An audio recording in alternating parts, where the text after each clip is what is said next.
Appreciate everybody sticking around. Long night, but very productive. I was very excited. He kind of had three keys for us. We're to build our routine this week as best as humanly possible. I thought our guys were really locked in, even though obviously we knew we were playing a FCS team in Western Illinois. I thought our guys handled this week. We talked about respect all, fear none, and I thought they really did a good job of prepping that. Our second thing tonight was just to go out and play really, really clean and communicate. I know there's a couple penalties, but I thought our guys, for the most part, played pretty clean. There was a couple things we got to clean up. Didn't love the end of half series with our one offense. We were able to win the toss, defer, so we were trying to double dip coming out of the end of the half and the start of the second. So that's something we continue to improve upon. And third thing was just to start fast and physical and finish the same way. And I got a lot of guys out there. I thought they all kind of did their best to hold their end of the rope. So I'm super excited. Stayed pretty clean. I think health-wise didn't have anybody of significant. Get this one to bed tomorrow. Kind of because of the holiday weekend, we can actually build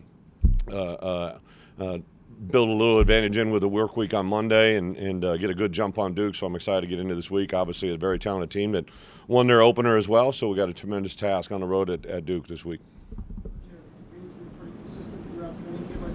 Assume his performance didn't come as a huge surprise. Hank Beatty? Yes. Yeah, Hank's been obviously I think even last year, I think, it's just a great example of how one thing affects another. He started to have some success in the punt return game, and it really helped him, I think, at the line of scrimmage as a wide receiver. And going into bowl prep last year, I thought I could see a really big jump, played well in the bowl game, and then all spring, just the confidence he had. And then to go out there today, it was funny. I was talking with the head coach beforehand, and Hank went right in front of me, and I'm like, I really like that player. He's from Rochester, a Springfield, Illinois player, and he's like, yeah, we definitely want to punt to him. But they obviously punted to him and played extremely well, and there was a lot of really good efforts to get that ball in the end zone. Was really high level. When you break down the teach tape, I'm sure there's things that you want to clean up. What are some of the things that are top of mind right now? For sure the end of half. I mean, you only get so many of those reps. We've been a pretty good end of half, end of game team, and that was our first live bullets, and obviously it didn't end well. I'd be the first to tell you, Luke, I told him, like, listen, you can't take that sack, man. Just can't take those sacks in those moments. So really good learning moments. In adversity, there's always two ways to take it. You can take it and, kind of put it in the back of your head and don't learn from it or grow. And I thought our guys, really owned that at half and came out and did some things. I love that Ethan Hampton came in and kind of ran the offense there at the end. You never know when his number is going to be called. I thought a lot of good guys were able to go out there and do some things. It was fun to see some of those freshmen get out there and run around. We hadn't planned on playing that many, but just the way the game played out and with a 4-game NCAA rule that you can play some of those guys, we got guys in there and played valuable reps. Brandon Hanson got the start at right guard. Brandon Henderson came in. You got any details? Yeah. Brandon Henderson was scheduled to start, but failed to show up on time for a meeting, so Coach decided to sit him and had a very good live conversation about that. So take these teaching moments and make them bigger. Both the Brandons have got a lot of talent, a lot of ability, but that right guard spot is something we continue to build on. What do you think about Justin Bowick's first Power 5 performance, Yeah. and what kind of aspects does he bring kind of in the end zone, red zone area? Yeah, J-Bo has been a really impressive kid, I saw him on film, but then the first time I met him, I'm like, there's a lot to him, right? He's got a lot of great length. He's got a really good skill set. I know that him and Luke have, bonded well during the preparation and practices. He's a big target, plays with a lot of speed, a lot of agility, and put himself in a good position there to build confidence with not only Luke in our offense, but also play callers. So I thought our wide receivers in general, I thought Colin Dixon maybe didn't show up statistically, but he's a really good player for us. Him and Hank are exceptional players. There's no doubt in my mind that Hudson Clement is probably playing as good a football as he's played down the stretch here the last couple of weeks. J-Bo, Alex Kapka-Jones made a nice play. Even Rio Sanders getting in there at the end, right? I think a guy that we're really excited about. So have a lot of depth at that position, but we got to focus in on guys that can make key plays and key moments.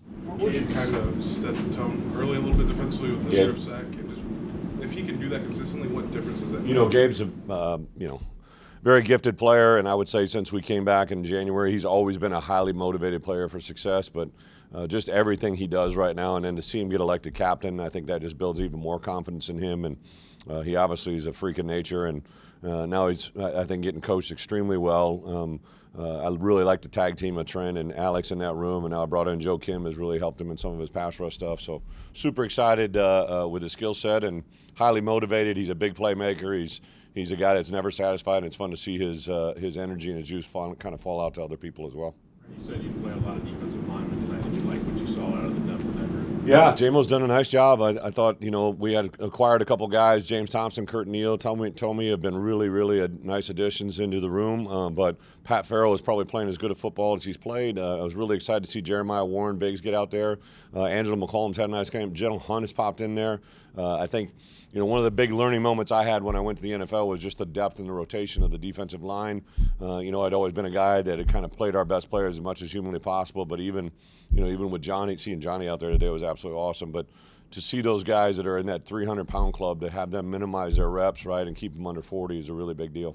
Did you expect him to kind of load up in the box, sell out, stuff around like they So the D coordinator had come from Valpo. He'd been a head coach there, so we'd been studying Valpo film he'd been there, I believe, 14 years. And so he's a really gifted coordinator. He'd done a lot of things in 11 and 12 personnel. So we kind of thought what we saw was what we were going to get. But yeah, I thought our guys really maintained, strained. To go against that was out there and have those guys play as long as we did, I thought was really good work. And then especially in the second half to kind of grind it in there and see Caden and Aiden both and Khalil Valentine get in there. Those guys are three very talented backs that all have a different skill set. Clark did not play today. Who? Jaheim Clark, what's his status? Juice about 2 weeks ago popped a hammy. I don't know if we'll have him this week against Duke, but I think we'll probably have him for our third week, fourth week. But yeah, just a little soft tissue. What did you make of Khalil Valentine's? He got significant reps today. Yeah. What did you make of Khalil is a nice, for me, I call it a change-up. But, Caden and Aiden both have unique skill sets. I've said this before, when I've been in my previous life at another institution, I had some combos of 2 or 3 backs that were all different skill sets. A lot of people try to have cookie cutters. They all look the same, but I like a little variety. And as a defense coordinator, I always thought it was challenging when you had 3 or 4 different styles of runners in there, because every play looks a little bit different depending on the skill set. So Khalil get in there and pop one. I thought Aiden to get that hit at the end was really awesome.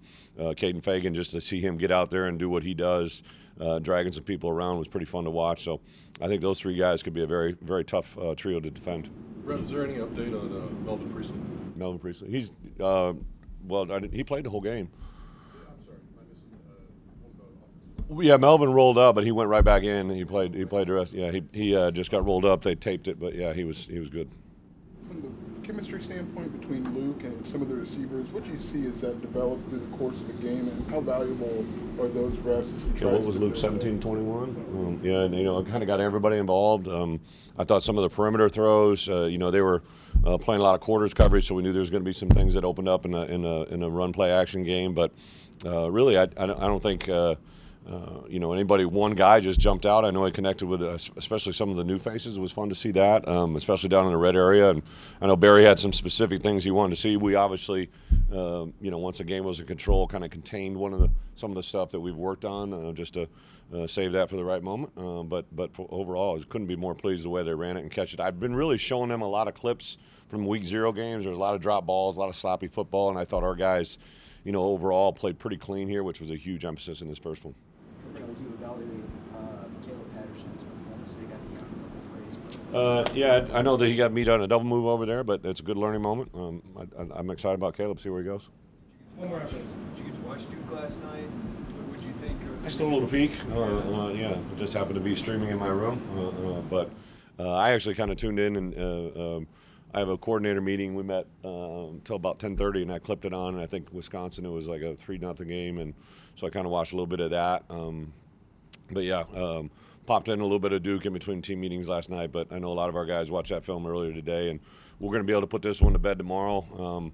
Jump into a little bit of Duke preparation. I'll give them Saturday, and then Sunday they'll get the whole day to kind of prep, and then we'll actually come in and meet Monday afternoon.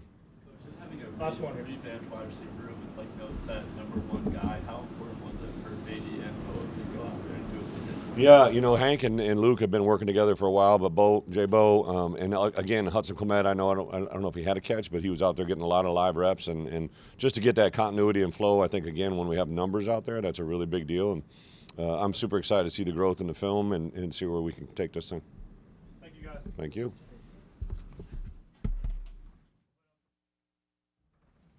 Lawfrey, Luke, Hank Beatty, Gabe Akis, Miles Scott, Cliff Jabo during the week.